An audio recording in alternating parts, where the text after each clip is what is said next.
Hello. Test, 1, 2, great, thank you. Thanks for that introduction, Cal. It's an honor to be here, and I've enjoyed spending a fair amount in Des Moines the last few months, and will continue to do so the next month or so, finishing the project that I started here originally, as Cal said, 8 years ago. Is my mic level fine? Okay, great, thanks. I'm going to split my talk tonight in two. The first half I'm going to show previous work from the last 25 years, kind of little snippets from here and there, and then the second half of my talk I'm going to be discussing or showing the process that we've gone through mostly over the last year in designing and beginning to install the work at Cowles Commons. So I'm going to start out with some earlier work that is very old, from right when I started making art in the early 90s, late 80s. And I started out, as Cal said, as an engineer, and gradually moved to making art in the 80s and 90s. I continued to do both for a long time. My earlier works, these very early works, I was very interested in the theme of mental illness. And in this case, I was trying to create a mirror where even if just for a second, you might feel like you were mentally ill, to kind of put yourself in the shoes of someone who was mentally ill. And you're seeing what people saw themselves in this work. As you'll see in a minute, this was really the first artwork I ever made. As you'll see in a minute, just with the kids, etc., with regard to the purpose of the work, it was a complete failure. It didn't make people feel at all like they were ill or in danger, or it was more entertaining than anything else. And that had to do with the fact that they would see themselves in a live way on camera, which was in the late 80s, early 90s, much less common. For this work technically was actually the most difficult work I've ever made, because I was attempting to figure out where people were in a space without any kind of artificial means, just by using image recognition. The sound from the flames also was triggered by the visual of the flames. One of the ways that I tried to have people more pay attention to their image, separate from live, is that I would freeze people's images. So even after they would leave, their kind of essence would still be part of the work after they would walk away. So it kind of erased that wave at the camera, or got rid of that wave at the camera phenomena that happened a lot. This was another part of the work that I tried, which actually upset people a lot more than seeing themselves on fire, was just to see yourself go away, based on the flip of the coin of this virtual woman in the space. All of this work was done with hardware, because computers at the time were probably about 0.1% of their processing power of what they are now, in the late 80s, early 90s. And here I'm showing how typical people would interact with the work, or with the woman in the image.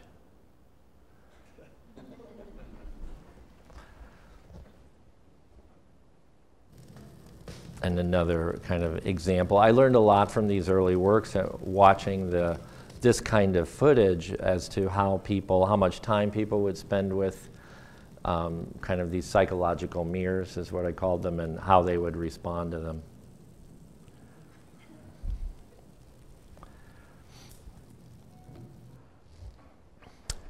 My work has continued to be involved with kind of metaphors for memory over the last 25 years, and this was really the first work that I did that incorporated computer memory, kind of using it as an analogy for human memory in very simple, primitive ways. This work would capture your image as you walked up to it, and it would slowly fade to the right and decay, get noisier and noisier. And the work would also capture people's images and keep them in the database of the computer, so that over time the work would be defined by its history. All of the locations that it's shown in would become part of the work. And because hard drives were so small in those days, talking like, I don't know, a megabyte, I think, maybe 50 megabyte, the work would gradually erase old memories with new memories based on how, the older a memory was in the work, the more chance it had of being erased. So you would see yourself intermixed with old other locations and other times, whether it be other times that day or other times, 5 years ago.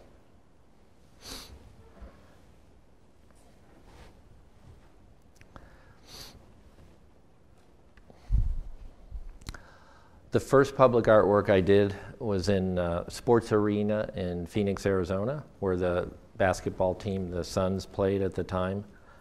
And I was invited to do something in their food court. And because at that time, pretty much all of my work, I used cameras to incorporate people's images into the work. What I did was I covered the square concrete columns in the space with these virtual video columns. And I put imagery from, mostly from southern Italy and Greece, of ancient columns. And I used a technique for grabbing people's images where I would look for movement in the image, and that way the image that would be presented wouldn't have the kind of tacky food court as part of the mirror effect. And so only when people moved would they see themselves in the collage. One of the challenges of this work that I spent a lot of time on was that I didn't want it to feel like a rerun. I wanted it to feel different every time someone would interact with it. And so the way that I dealt with that is I combined images in real time in hardware. And so it would layer images on top of each other, starting with maybe 500 different images. So there's essentially an infinite number of combinations of layers that can happen there. And so every time you saw the work, it would be slightly different, if not majorly different. The work also functioned as a clock and a calendar. So different times of the day and different times of the year, different imagery would come up. And I also had a camera, at least for a while. They took it away because they thought that I was giving away the secrets of the practicing basketball team. But for a while I had a camera inside the bowl of the camera, and I would intermix that footage, live footage of the game, with kind of the stored effects in the computer.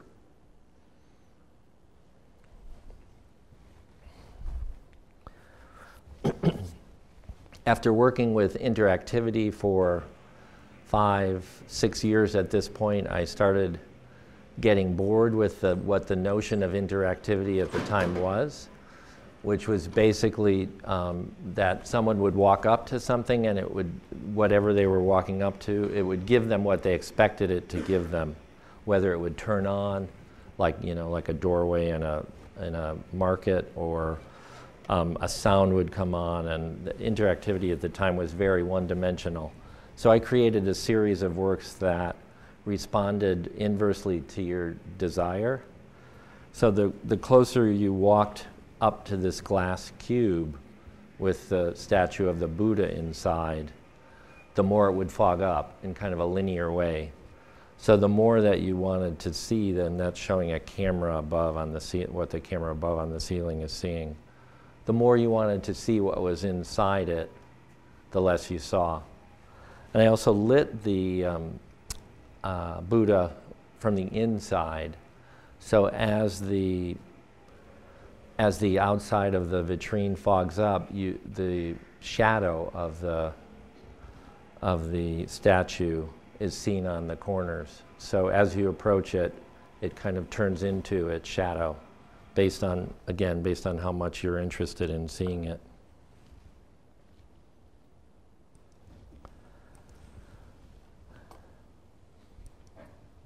Let's see, let's do this one.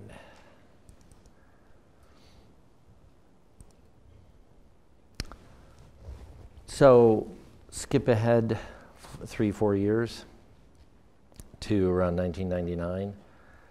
Sorry, I will in a minute. I did this work in 1996 that was based on kind of an experience that I had. It was the mid-90s, and I had gotten my first color card for my computer.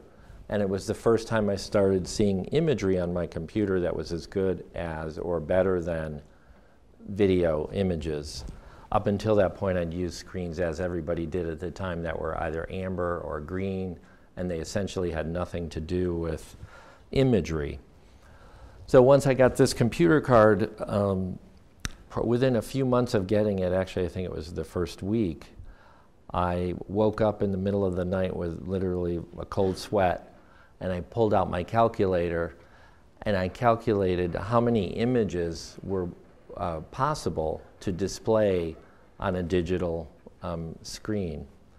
The notion being that once you go from an analog image to a digital image, there's only a finite number of images possible that can show up on a digital screen.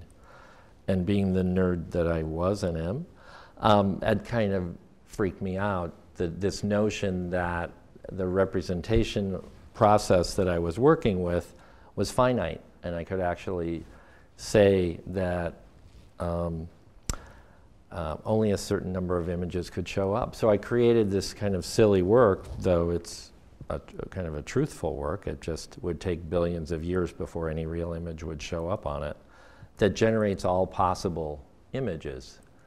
So eventually, on this screen, you know, an image of my death would show up on it, actually how I died or how I was born, or any image that you can possibly think of will eventually show up on this work. And again, that's because of the fact that the digital images are finite, defined by 8 bits or 32 bits and 640 by 480 on a screen.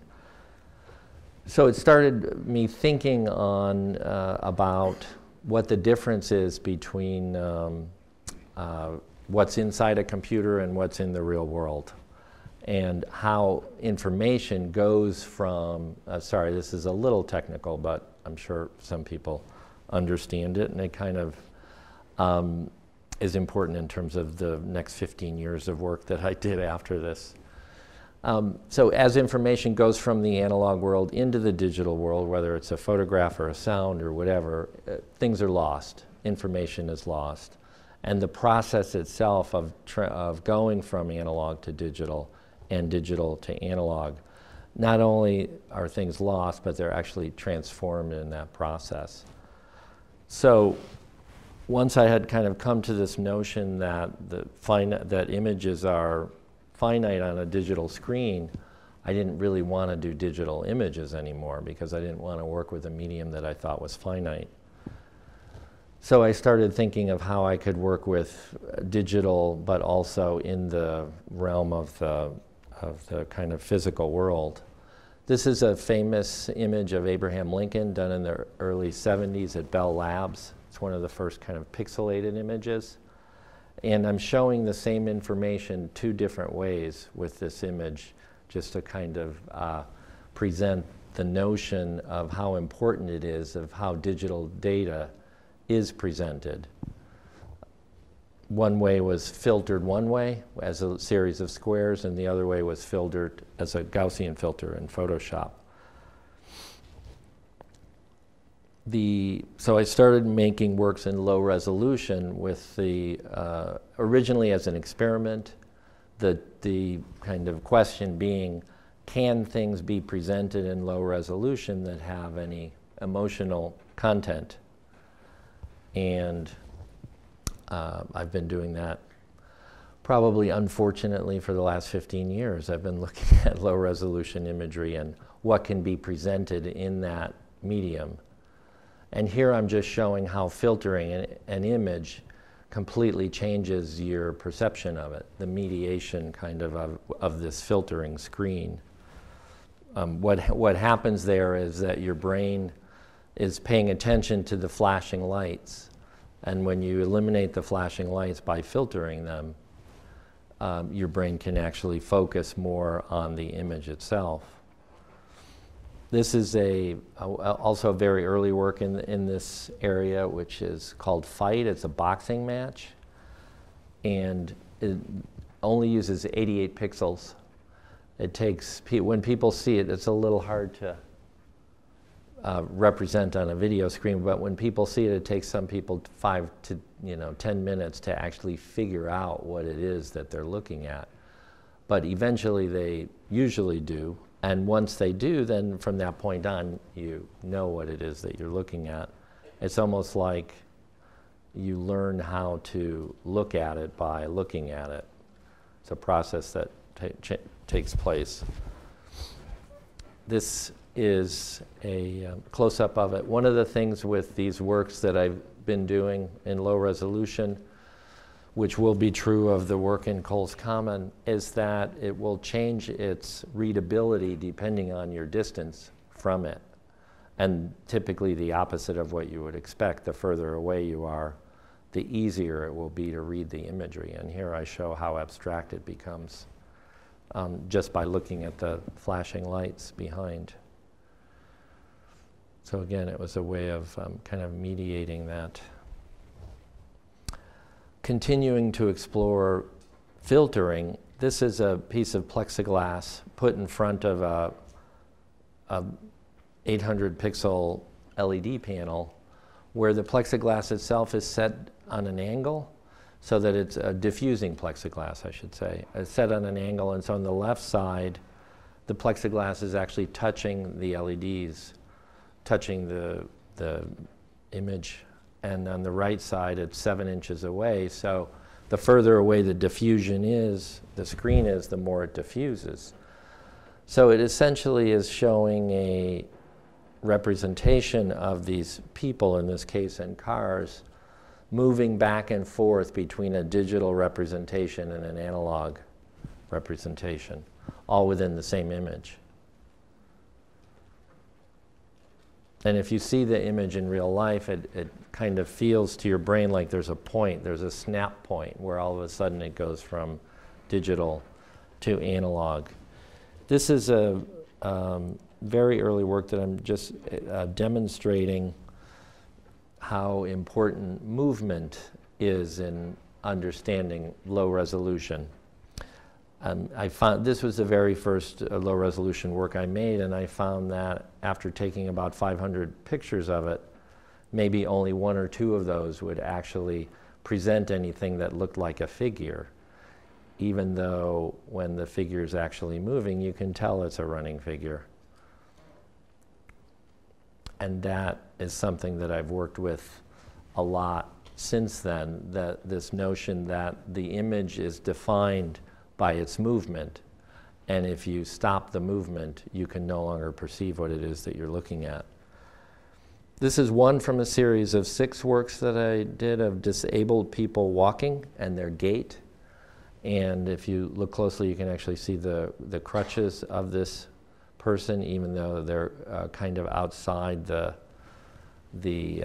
limitations of the resolution of the system. This was done maybe 2.5 years into after the first kind of experiments I did in the low resolution. And for me, it was the first time that the form and the content came together. You had these people with disabilities, and their movement was being presented, and everything about them is erased in the representation. You can't tell if it's a man or a woman. You can't tell their age. You can't tell what kind of clothes they have on. All you can see is their gait.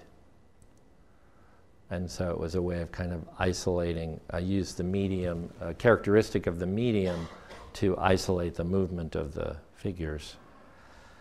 In a way, those works were perfectly un-PC because they define the people completely by their disability. Taking kind of the theory or the idea that these images are defined by their movement when they're in such low resolution, this work's called wave modulation. And it gradually goes from real time over a 10-minute period to stopping, and then it starts up again. So it cyclically goes from a real-time representation and gradually slower and slower and slower. The thought was that if the image is defined by the movement and it's gradually slowed down to become a still frame, then it will gradually go from representational to completely abstract. And it does do that. And again, that only works with the low resolution. If this were a video of ocean waves and it gradually slowed down and stopped, then it would just turn into a photograph of ocean waves. But in this case, because there's so little information there, the movement of that information is so important. It almost becomes more like a sound. I'm sure you've all heard sounds that slow down, and that's because sounds are defined by movement. If you slow down a sound and get slower and slower, it becomes more and more abstract. After working for 5 years or so in, that's flashing, with these little lights, I started thinking of different ways of using them. And this is a curtain of little pixels, 300 pixels. And the pixels themselves are actually facing the wall, so the image is reflected off of the wall. The pixels kind of merge, they're about 3 inches away, and so you end up with this soft image. But the image itself, I've done a number of works like the Buddha work I showed earlier that were kind of incorporate in a very primitive way Heisenberg's uncertainty principle. And for me, this work is similar in that the display device is obscuring the image that it's presenting. There's no way of seeing the image without the display device. They're kind of one together, unless you look at it from the side, but then it's so abstract because of the distorted angle that you can't really see it.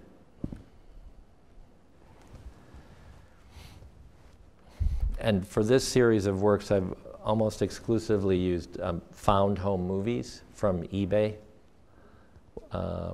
just because of the way they're presented and the flickering lights.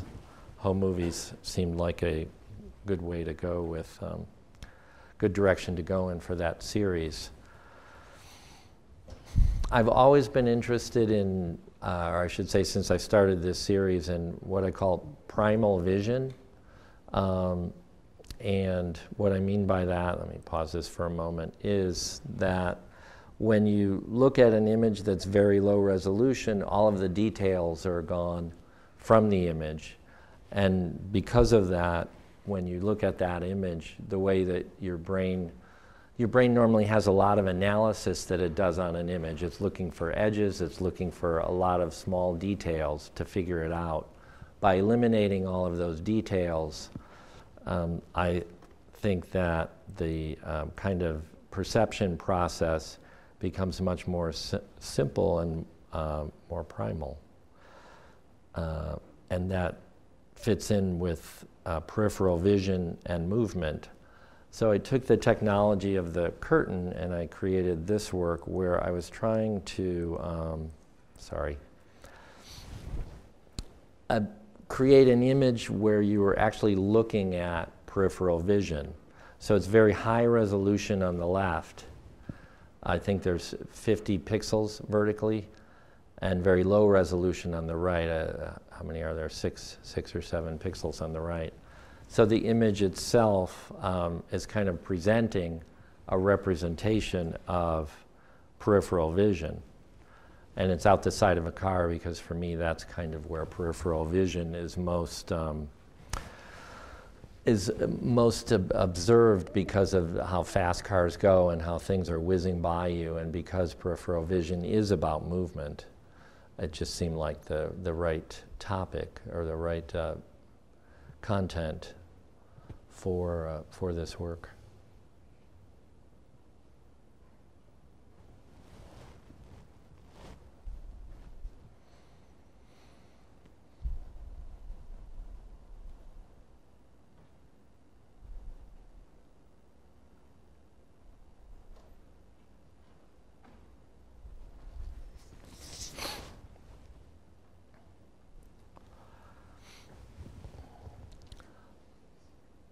After working with this system of low res for 10 years, I started thinking about ways of turning what I was doing into 3D representations.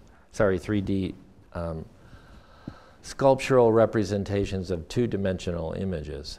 This is a work that I had up in Madison Square Park in New York in 2010 that was made up of, how many?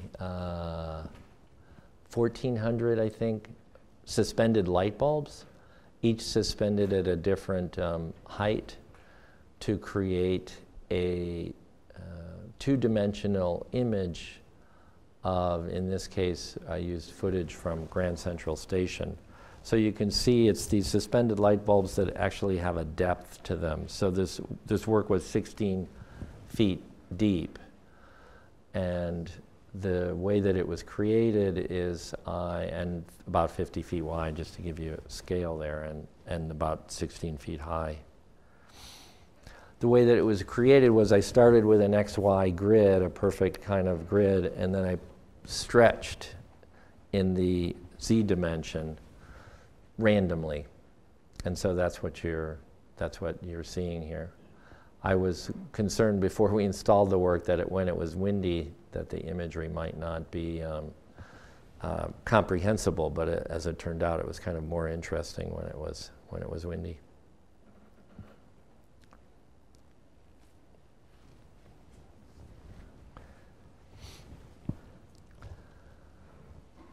This is a public artwork at UCSF in San Francisco, permanent work done in a garden that it's this kind of grid of glass bricks that presents an image of ocean waves, but spread out throughout the garden are these cubes, like here and here. There are 7 of them, and what I did was I took these seven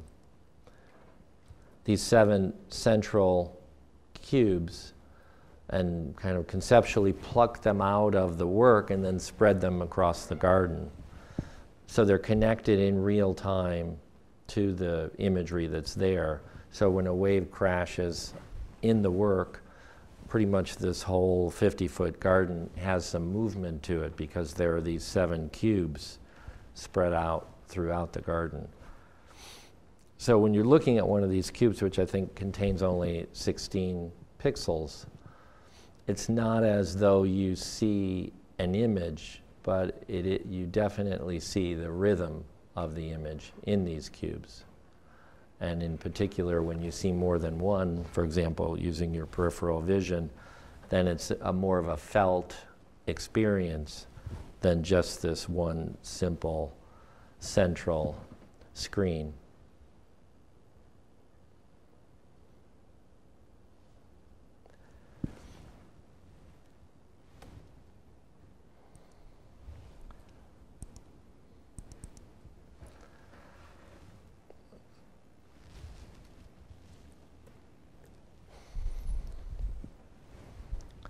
This is the largest project that I've done to date. It's a 750-foot long sculpture at San Diego Airport Terminal 2.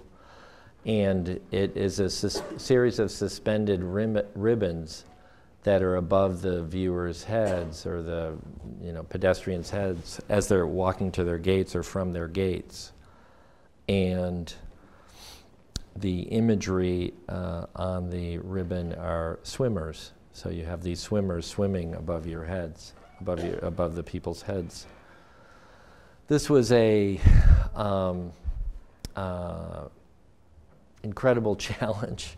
There are 36,000 individually suspended spheres. Let me pause it for a moment here in this sculpture. And it kind of, I'll show some stuff relating to this process when I talk about the piece that's going into Cowles Commons. For 2 years before we actually installed this, or before I would say the final year of making this work, all of the renderings that we did had nothing up here. So the work essentially existed as anti-gravity.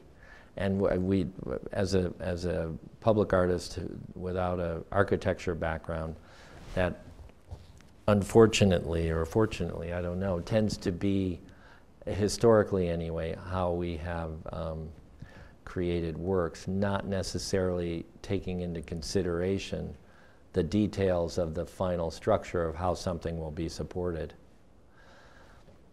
So we came actually, I wouldn't say close to anti-gravity, but the wires do disappear. I had to end up getting a custom wire fabricated that was very tiny and very strong. It's kind of reinforced with Kevlar.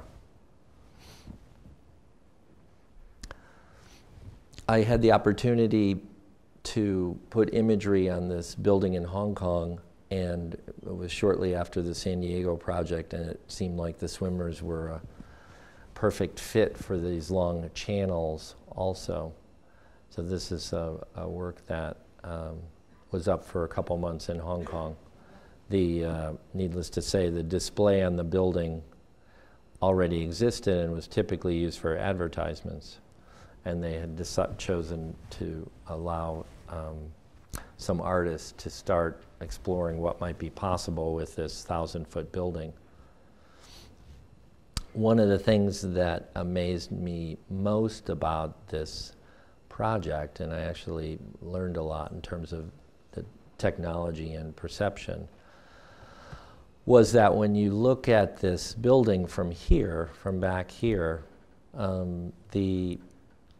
there's enough fill-in between the lights that you wouldn't actually guess that it's maybe only one out of it's like 1% or less of the floor is being lit. And yet, because your eyes flare when they're looking at lights and because of the distance and the blurriness, you actually get a very coherent image, even though, as you can see here, the lights are, such a small percentage of the actual image.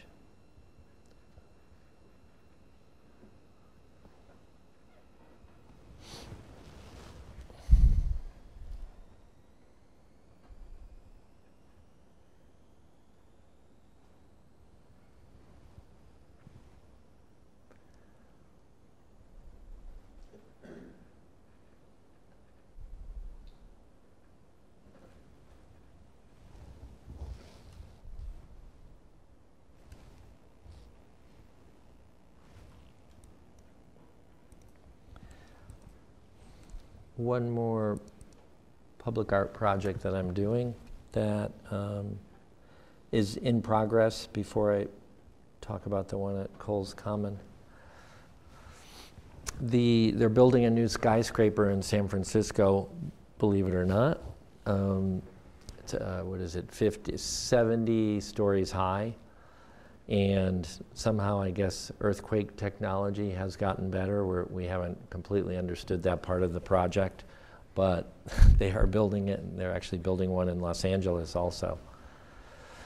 And I've been given the opportunity to take these upper 9 floors and put an artwork up there facing outward. The upper 9 floors are not occupied, they're just there for both elevators and air conditioners and things like that, and then also for aesthetic reasons. So we are putting 11,000 pixels on the building that don't face out, but they actually face in. So we actually are putting 11,000 rods on the outside of these 9 floors facing in, so that the effect will be more like the curtain works that I showed than Times Square, where you're looking at a bunch of little lights.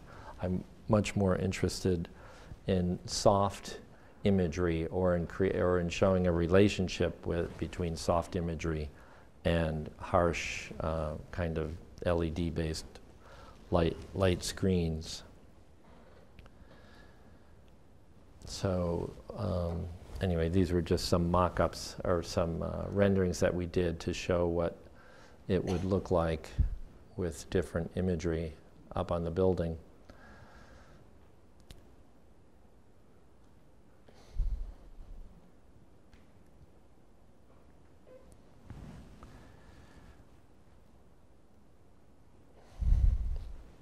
We're also, one of the things I wanted to do was to not have, it's the one thing that I don't really like about the Bay Bridge, is that it's very much on the surface and it feels like a screen.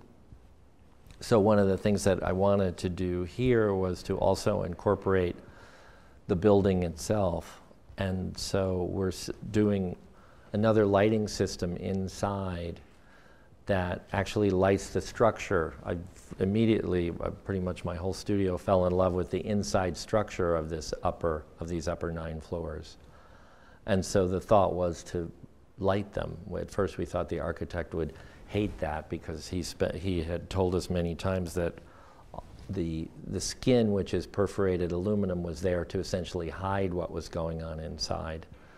But when we showed him the renderings, he thought it was a fun idea. So the work itself these won't be on at the same time, so there'll be kind of a progression where the inside of the building will be lit, and then it'll gradually, maybe over 15 minutes, fade to the outer surface being lit with an image. It's a very slow process.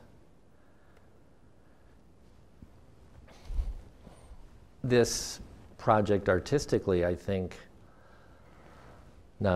know will be probably the most challenging project that I'll ever do. Not so much because of its scale or because of its height, but because there's not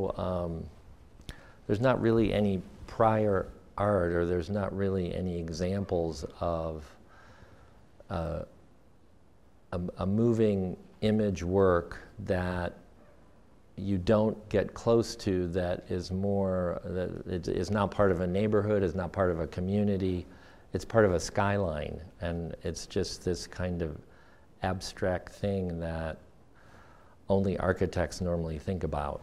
And so because of that, we're making it very programmable, so that once it's actually up there, we'll be able to tune it, change it, to make it work, whatever that means. And so that's an incredible, as far as I'm concerned, kind of design challenge for the work, separate from the challenges of the technology, which have been also equally incredible, given the height and the complexities of that.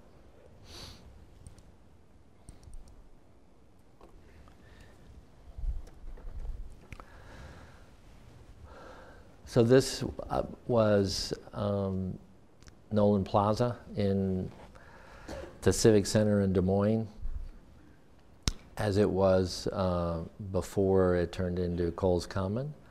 And this is pretty much the way I saw it originally in 2008 when I came and was invited to be part of a charrette with Cal and with the Civic Center and the Performing Arts Center.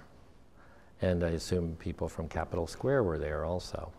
There were a number of people there, including, at least for part of it, people from the community came to this charrette to decide mostly the kind of landscape development, but also about what kind of artwork might be interesting for the community to have in this location.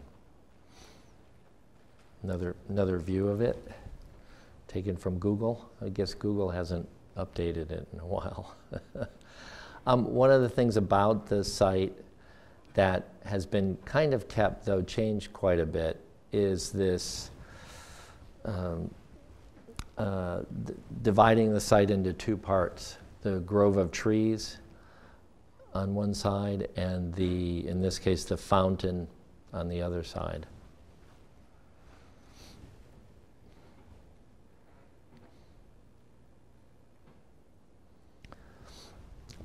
So I'm going to talk about kind of the progression of the ideas, starting with the original ones, and then I took 4 years off from the project, which I thought had ended because of the economy changing, and then how it came back.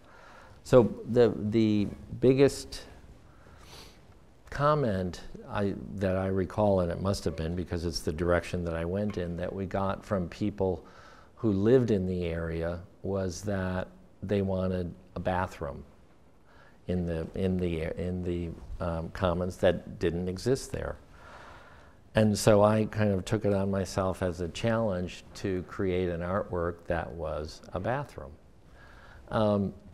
So at the end of the charrette, the landscape architect had done what kind of his first ideas, and I had generated this notion of creating a media cube, a building that was completely an image, nothing but an image. Everywhere you looked was an image, and it wasn't something that I had seen before, and actually still haven't seen. So it would be, the outer section would have been made out of glass brick with lights inside. And then as I've done, like I showed the cubes earlier, there would be, I was thinking of having furniture nearby that would also light up synchronously with this moving image. And that's with the landscape architecture added.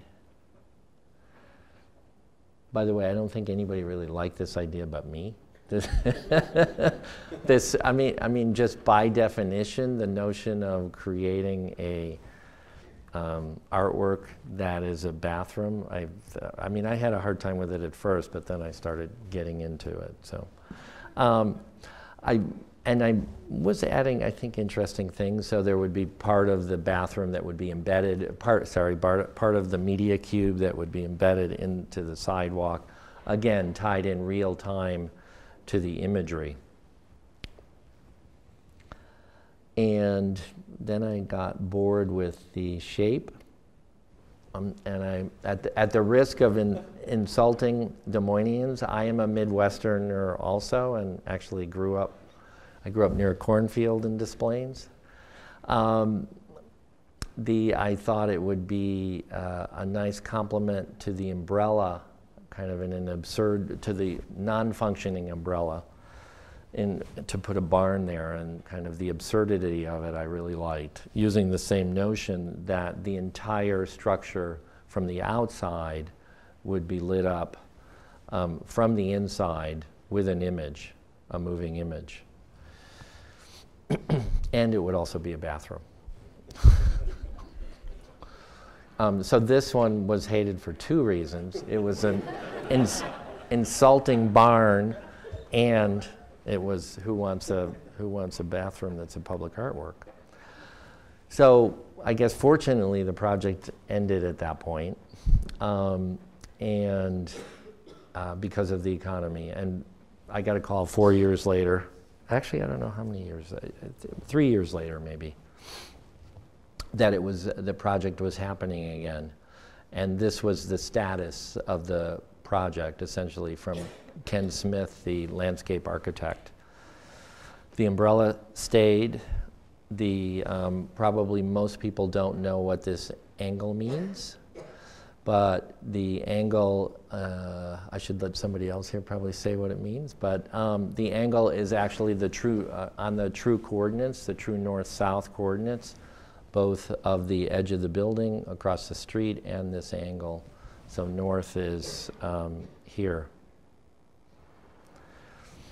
The city, I assume, was defined by the direction of the river at this point. So this kind of paved walkway with a fountain, kind of a ground level fountain that kids could play in, and the umbrella. And shortly, actually right around, in between, I think the first phone call and the second phone call I got in 2000, whenever it was, 11, all of the existing trees in the grove, or 80% of them, blew over in a large windstorm.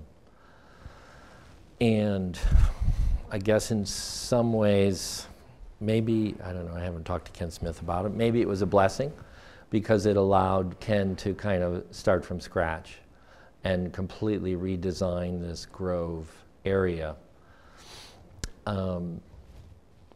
So this area in here was kind of the area that I was given or asked to think about for this site. So we put together 3 different proposals, none of them being a bathroom. The first one was a Mobius strip that was held up by these poles, a Mobius strip made out of lights. And it would have presented an image, but in these renderings you're not seeing an image. So it would have been a low resolution moving image, parallel to the true east-west coordinate.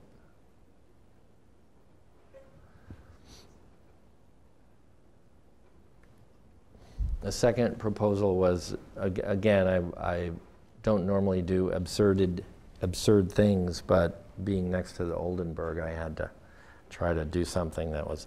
So in this case, these are street lights that were completely lit up except for the area up here, which was completely black.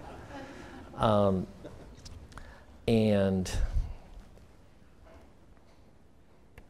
obviously they would also function as lighting the space, and we wouldn't have needed the 70-foot light poles.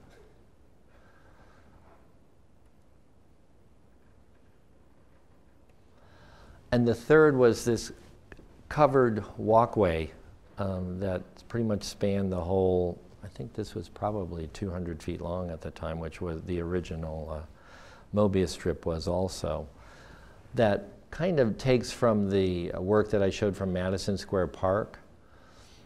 It has these suspended lights, but it also had a complete grid of suspended lights up above that had holes where the lights had fallen down. So the image in this case would have existed both in this area and above. So we sent these 3 proposals, and they were all 3 on the table for a while, and eventually 2 were on the table. And then we started looking at how they would actually be implemented, and we kind of realized that the only way to implement this one, that frankly there might be no way of implementing this one in terms of wind, etc.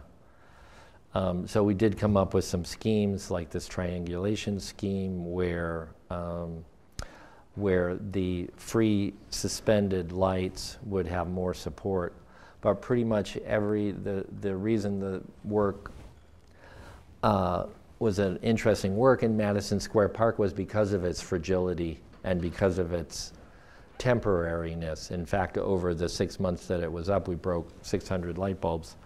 which frankly isn't a lot given that you have these light bulbs clanking into each other. We thought we could have broken them all in one day. In fact, I showed that work in Hong Kong.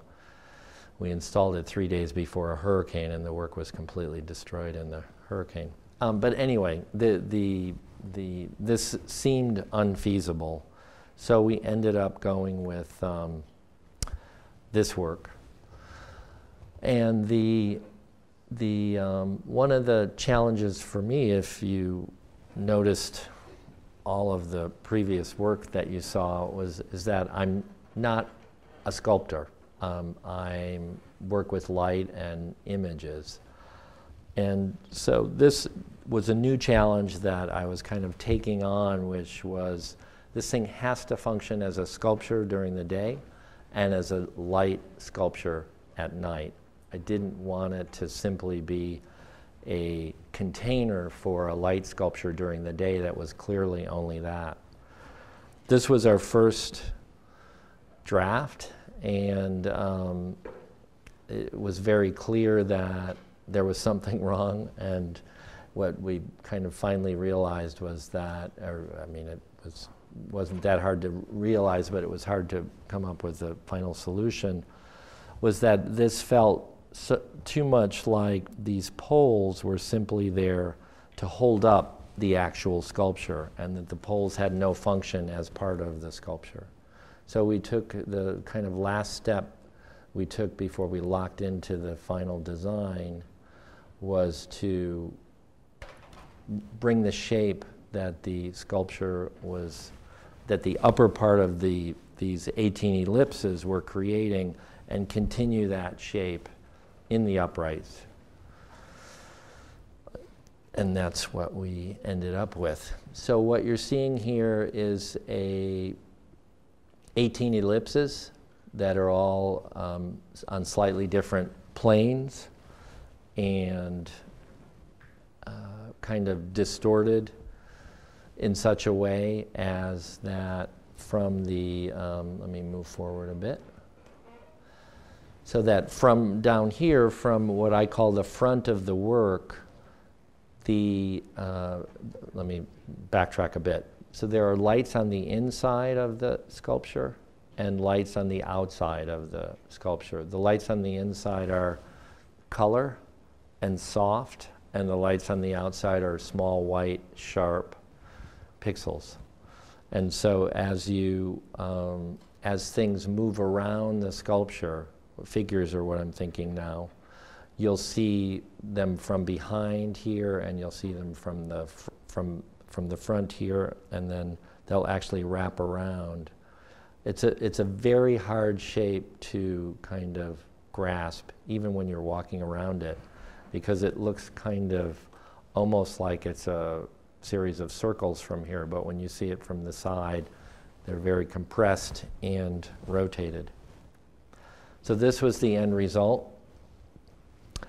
And then we gave it to the structural engineer, and that's what we got. And for me this goes back to what I was saying about the project I did in San Diego, which was Antigravity for 3 years. But for this work, we actually thought the 3-inch, our justification was kind of the basketball, or the baseball backstops that you have. You know, those seems to just have little 3-inch, but anyway, structural engineers didn't buy it, so they went to that. So I hated three or four things about this, but what I hated most was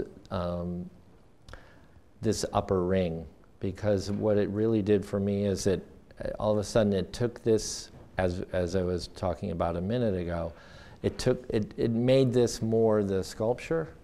Sorry, it made this more the sculpture, and then this became the container for the sculpture. And secondarily, the uprights were just too thick to, I haven't been paying attention to time. Do I have another 10 or 15 minutes anyway? You're doing fine. Okay, thank you. And the uprights were a lot bigger than I wanted them to be. They felt too bulky for the ellipses, which are only 2 inches big. the other thing the structural engineer added was these what were called semi-uprights, which were to stop the deflection of the ellipses. So we went to one of the larger structural engineering companies in the US, actually in the world maybe, called Arup. And they wanted to get into, they were starting to get into kind of having a small department that was completely public art sculpture based. So they were very interested, shockingly, in really helping us, because normally large companies do not like working with flaky artists. So it was great, because what they came up with, so this is finally what we ended up with, and if you can see, a number of things happened. The uprights got smaller, the upper beam almost completely went away, and the lower ring beam went away, and the semi-uprights got smaller. So we're not quite back to this, but we were far enough as far as I was concerned. And one of the ways they did that, if there are any structural or people in the audience, is they told us about a new super stainless steel that we ended up using in the sculpture called Duplex. That is twice as strong as regular stainless steel. And that's basically what allowed these uprights to go from 8.5 inches to 6.5 inches, which if you use the square law, which I do for kind of those kinds of things, it was a big change, and it was a change that was worthwhile. So, but the Duplex is very expensive. So fortunately, Duplex matches the physical characteristics of regular stainless. So all of these uprights are actually in 2 sections, and the Duplex is only up to this lower ring beam. So this is Duplex up to here, and then from here up it's regular stainless. And it's pretty much seamless. So because Duplex itself is $300 a foot or something like that.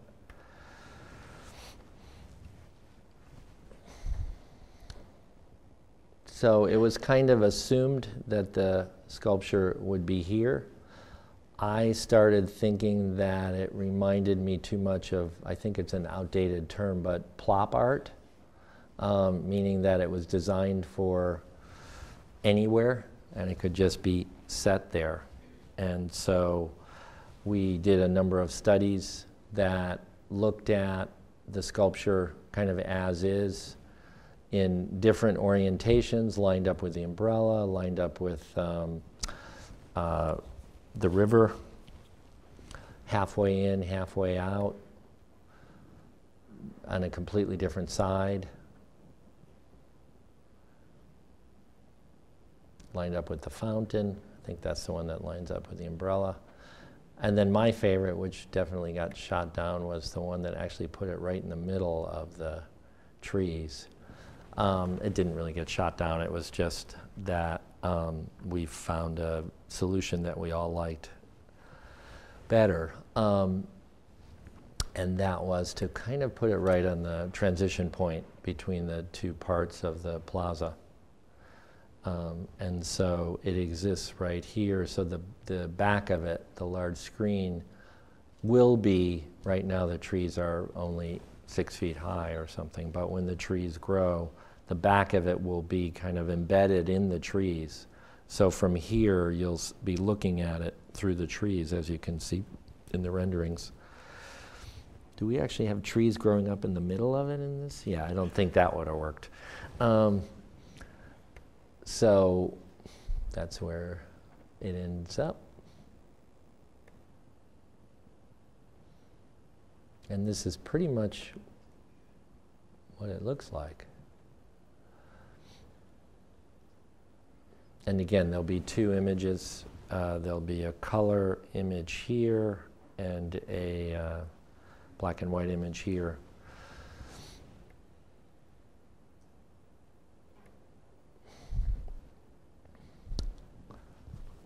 I'll talk briefly about some other things. I feel like I'm going too long here, maybe.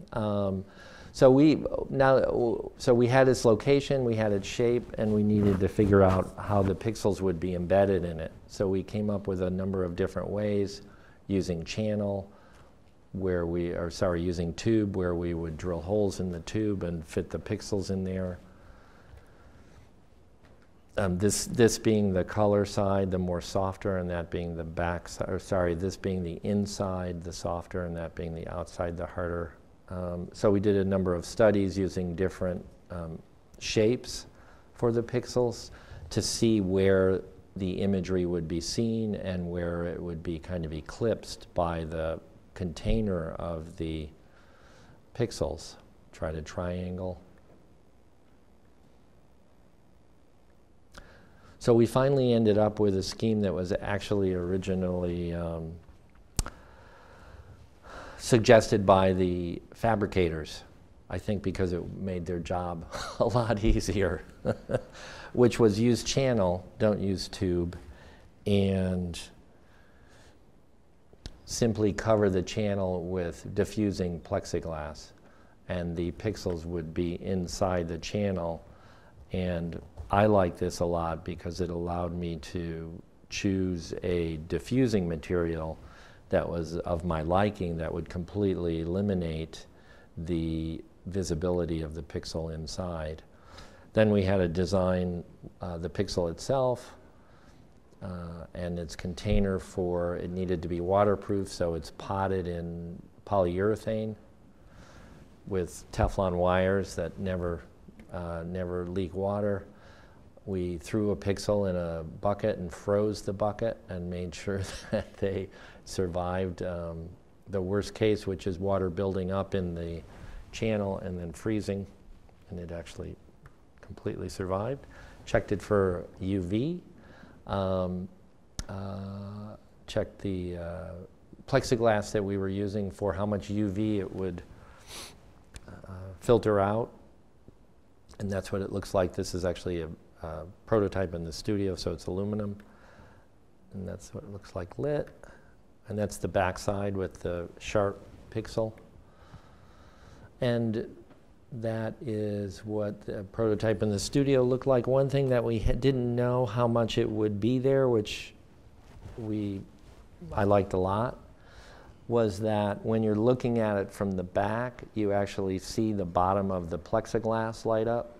So there's really no point where you don't see the inside image, even when you're on the outside, but it's defined by these little kind of threads of light at the bottom.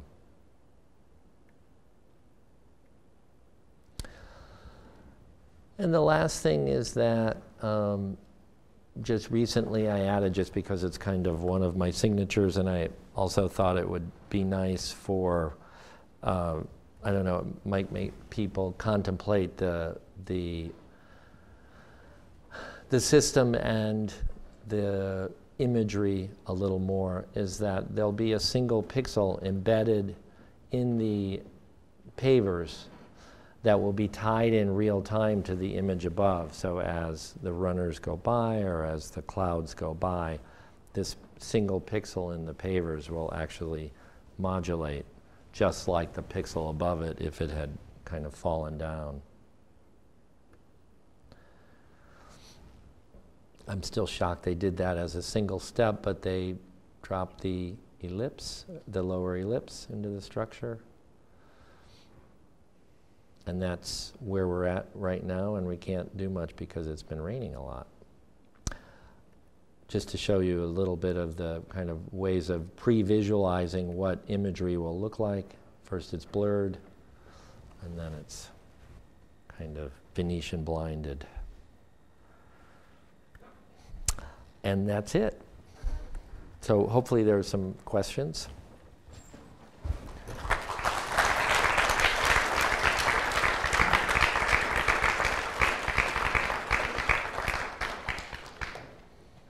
Thank you.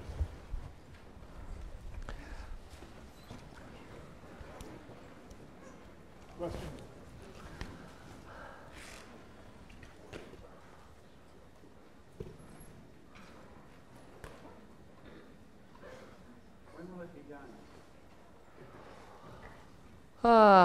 When the rain stops, plus a couple of weeks. We're looking at the work functioning mid-December, and then one of the things that I'm generally able to convince, fortunately, of all of these kinds of works that I do, is that the actual imagery that ends up on it needs to wait till it's up, and I need to try different things. And so that will probably happen more towards the end of the year, but it will be functioning in mid-December. When the Des Moines project was still in the restroom phase, what did you guys have planned for the What was the inside of the bathroom? I ignored that. I was leaving that to, I'm sure Ken Smith wouldn't have dealt with that, but I was more focusing on the outside. I wasn't treating.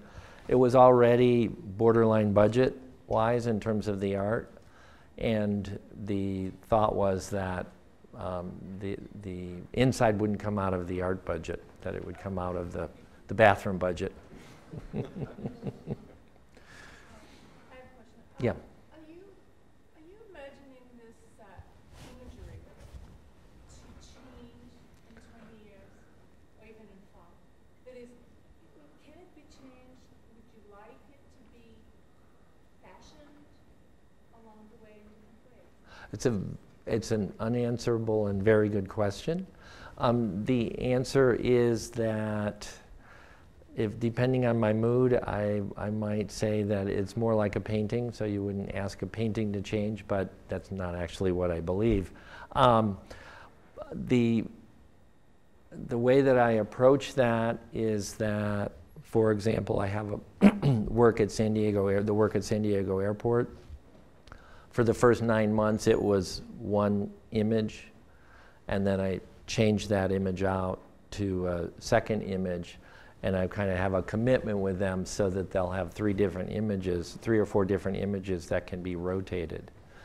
In terms of trying to be part of the times, I don't think that makes sense for an artwork. Right, but we're talking now about the kinds of artwork, like the iPhone that this gal had. Right. It just kind of popped up 3 times during this. And it was, it's the kind of work that is, you can ignore Oldenburg's umbrella, turn your back to it, but you can't turn your back to this. This is in your eyes. In your face. Love it. Yeah. In your face. Yeah. And love it. No, don't understand me wrong. That's because it's moving or because it's light? Because the imagery and light is something that is penetrating like noise. Well, I guess I would argue something that, and the reason that I would do this in the first place, honestly, I wouldn't do, if this were a video projection, I would never do a permanent video projection because it wouldn't work. One of the things that I realized early on with these, and I have lived with one for 12 years now, is that because they're low resolution, I hate to say it, you don't get sick of it in any way differently than you would get sick of the Oldenburg, because you never figure it out. It's always slight. I'm not saying you always like it, but if it were a video projection of, say, the Des Moines Marathon, which is what you're seeing here, 3 days and people would be sick of it. And it just doesn't happen with this level of abstraction. And that's why I do this, because it does work. People are maybe slightly bored with the swimmers in San Diego, the people who see it every day, the people who work there, but they're not sick of it. I don't know how. I mean, in other words, new imagery would be nice, but it doesn't grind on you, kind of. I don't know how else to say it. It's not. The other thing to say is it's not a TV to kind of keep, or an iPhone where to keep changing the imagery every day or whatever. So fortunately, this medium, and like I say, I wouldn't do these if that weren't true, doesn't. you take it in differently. You take it in more, as I was saying, kind of almost more primally. It's just kind of there. You're not analyzing it, and it's the analyzing that makes you tired of looking at it. And frankly, you won't even really, it's not completely true, but you won't even really notice that it's a loop. You won't even really notice that it's repeating because it's so abstract. So, but to answer the question one more way, I do see doing more than one image for this work. I haven't really talked to Laura about that yet, but, and it depends on what works and what doesn't. And partially what works and what doesn't is a two-step process. First, perceptually does it work? Can you see it? Is it recognizable? And then the second step is it interesting? But first you have to be able to see it. I'm not interested in doing things that are completely abstract. So, yes? You're the only one here with an open computer. No, but I have the skyscraper. They have been very concerned with that, and up until very recently, I've never actually used a computer in my work. They have this kind of self-contained chassis that's proprietary, and which would basically be impossible to hack. But now I've started using computers, and they're very probably hackable. But so no one has. We'll wait for the tower in San Francisco to get hacked. What's your name?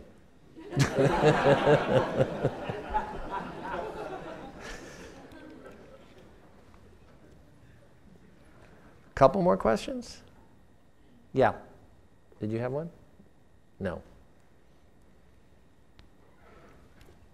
Well, a couple of bookkeeping things as we wrap this up. Keeping in the spirit of this being a collegiate, lecture, and with the kind of broad range of disciplines within this college, the funding, in addition to the Department of Architecture, came from the College of Design, Interior Design, and the Art Department as well, Art and Visual Studies. So, appreciate that. In more bookkeeping work. This project actually was developed by Des Moines Performing Arts, who were really the developer and owner. Even though it's a kind of a city park, they're the ones that operate the Civic Center and really were responsible. And actually, Laura Sweet, who has kind of been the owner's representative in this project, is here tonight. And as well, the landscape architect involved, Ken Smith and KSLA, is actually an alum of the program here, the landscape architecture program here, many years ago, as well as RDG Planning and Design, who was Jim's, the local representative, local landscape architect representative. So there's a lot of interdisciplinary connection, to this project, and very appropriate again for be in the College of Design. Can you talk a little bit about the original Nolan Plaza? Just the original Nolan Plaza?